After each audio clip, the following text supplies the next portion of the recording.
নমস্কার বন্ধুরা, আজকে চাটনি হবে আনারসের। আনারসগুলোকে এইভাবে সরু সরু করে কেটে নিয়েছি। এরপরে এটাকে চাটনি করে নেব।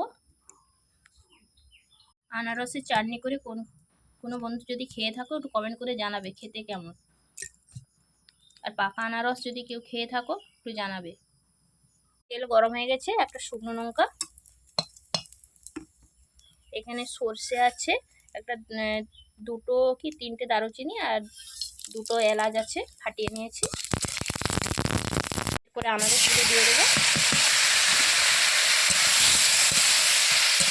এর মধ্যে দিয়ে দেবো একটু লবণ আর অল্প একটু হলুদ, দিয়ে দেবো লবণ আর অল্প পরিমাণে একটু হলুদের গুঁড়ো।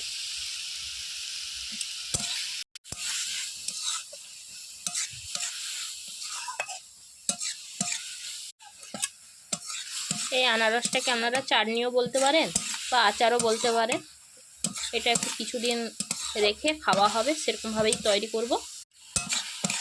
এবার এর মধ্যে চিনি দিয়ে দেবো।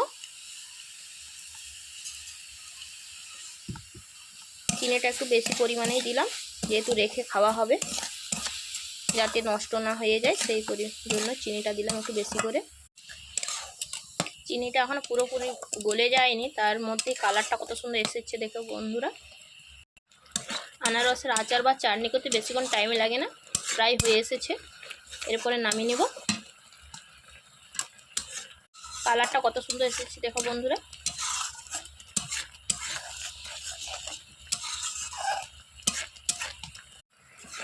আনারসের আচার বা চাটনি হয়ে গেছে, এবার নামিয়ে নিচ্ছি।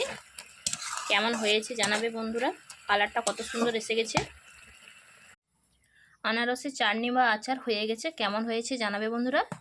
এটা আপনারা অনেক দিন ধরেই রেখে খেতে পারেন, যেমন আমের আচার রেখে খাওয়া হয় সেরকমভাবেই রেখে দিলে খাওয়া যাবে। আনারসের আচার বা চাটনি কেমন হয়েছে জানাবে বন্ধুরা। আর কারা খেতে পছন্দ করে একটু কমেন্ট করবে।